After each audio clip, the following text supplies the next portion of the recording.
한반도 역사상 최대 규모의 패전 중 한 번이 제2차 고려거란 전쟁에서 일어나게 되는데요. 이 전투가 바로 통주전투이죠.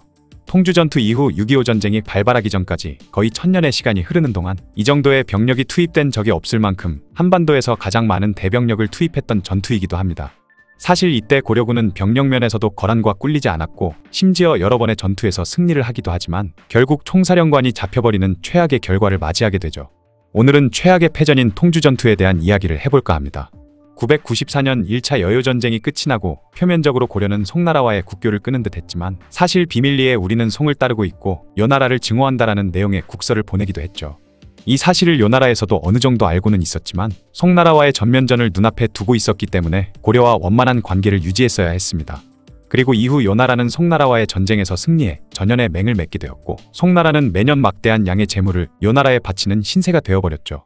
그리고 나서 뒤늦게 강동 육주 지역의 군사적 중요성을 깨달았던 요나라는 고려와의 관계를 다시 설정할 필요를 느꼈지만 고려를 공격하기 위한 명분이 없었습니다. 그런데 고려 내에서 강조가 천추태후와 김치향 그리고 목종을 몰아내고 현종을 왕위에 올리는 강조의 정변이 일어났죠. 그리고 고려는 거란에 목종이 사망해 새로운 현종이 즉위했다고 알렸고 이때까지는 별 문제가 없었지만 문제는 여진족들에 의해 발생하게 됩니다. 1010년 봄 화주를 방어하고 있던 고려의 유종이라는 인물이 고려 조정의 조회를 가기 위해 화주에 들어와 있던 여진족 추장과 수행원 90여 명을 모조리 죽여버리는 사건이 일어난 것이죠. 그러자 고려의 원한을 품은 여진족이 요나라에 찾아가 강조가 정변을 일으켰다고 알려주면서 자신들의 원한도 갚아달라 한 것입니다. 기회는 이때다라고 생각한 요성종은 모반을 일으킨 강조를 처벌해야 하고 약속과는 다르게 송나라와 교류를 이어온 것을 구실로 삼아 40만 명의 대군을 일으켜 직접 고려로 침공해온 것이죠. 그리고 현종은 30만 명의 병력을 동원하고 강조를 행영도 통사에 임명해 전쟁의 전권을 맡기게 되었습니다. 1010년 겨울 요성종이 마침내 압록강을 건너 최전방 요새인 흥화진을 포위한 뒤 그곳을 지키던 양규와 이소하 등 고려 장수들에게 항복을 권유했지만 실패하고 말았고 이에 요성종은 흥화진을 공격하기 시작했죠. 당시 흥화진의 병력은 고작 3000명 정도밖에 되지 않았지만 양규와 정성, 이소하 등이 이끄는 고려 방어군은 죽음을 무릅쓰고 거세게 저항해 몇 차례에 걸친 요나라의 공격을 막아내버리는데요. 거란군은 고려군의 사기를 꺾기 위해 고려의 아이들과 노인들을 성 밖에서 잔인하게 학살하는 모습을 보여주기도 했지만 운호와 정로 그리고 마름새 등으로 완벽하게 준비를 해놓았던 덕에 거센 거란군의 공격을 막아낼 수 있었죠. 그리고 재정비를 한 뒤 다시 흥화진을 공격해온 거란군은 이번엔 성문을 부수려고 했지만 양규는 거란군의 기름을 붓고 불을 붙여버리면서 그들의 공격을 저지할 수 있었던 것입니다. 13일에 걸친 치열한 공방전에서 결국 거란은 양규가 지키는 흥화진을 함락시킬 수 없었고 이에 요성종은 흥화진을 버리고 고려의 주력이 있는 통주를 공격하기로 마음먹었죠. 하지만 흥화진을 지키던 고려 군사들에게 뒤통수를 맞을까봐 두려워한 요성종은 흥화진 앞 무로대라는 곳에 20만 명이나 되는 대군을 남겨둔 채 통주를 향해 진격했습니다. 양규가 흥화진에서 해낸 결사 항전의 성공은 실로 엄청난 것이었는데요. 3000명 밖에 안 되던 고려군이 거란의 40만 대군의 발을 묶어둔 데다가 거란군 총병력의 반을 남겨두고 내려갔어야 할 정도로 그들을 두려워하게 만든 것이죠. 한편 고려군 총사령관이던 강조는 30만 명의 대군을 이끌고 통주성 남쪽에 도착했고 이후 강조는 군을 셋으로 나눠 자신의 본대는 삼수채 그리고 나머지 한 개 부대는 통주 근처 산에 그리고 다른 한 부대는 통주성 인근에 진을 치고 거란군을 기다렸습니다. 그리고 11월 24일 마침내 삼수채 벌판에서 거란군과 전투를 치르게 되었죠.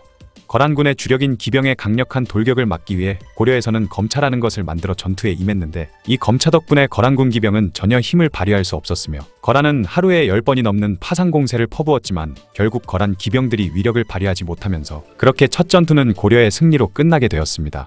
이후 치러진 몇 번의 전투에서도 거란군이 맥을 못 추자 고려군 총사령관이던 강조는 점점 거란군을 얕보기 시작했는데요.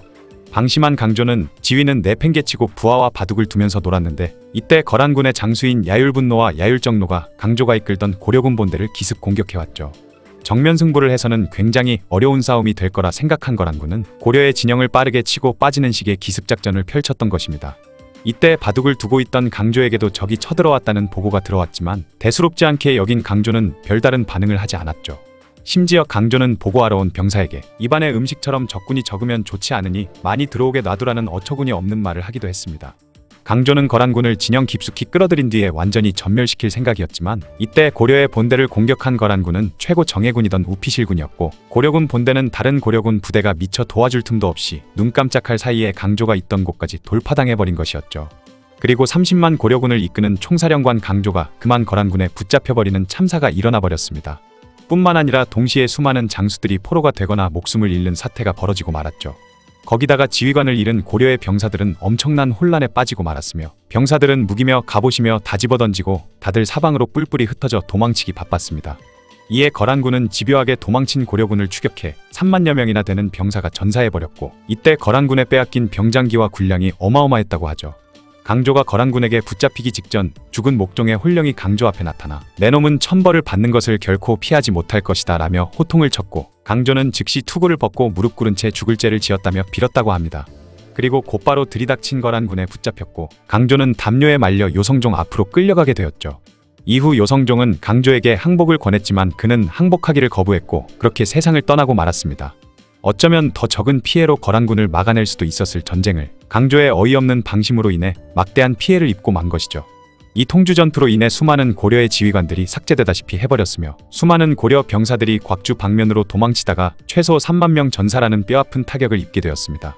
심지어 거란군은 도망치던 고려군을 쫓아 완암령까지 내려왔는데 다행히 김웅과 김계부, 신영한 등이 완암령 인근에 매복해 있다가 고려군을 추격해온 거란군을 기습해 더 이상의 추격을 막아낼 수 있었고 그렇게 고려군은 더 많은 사상자가 나오지 않고 퇴각할 수 있었죠.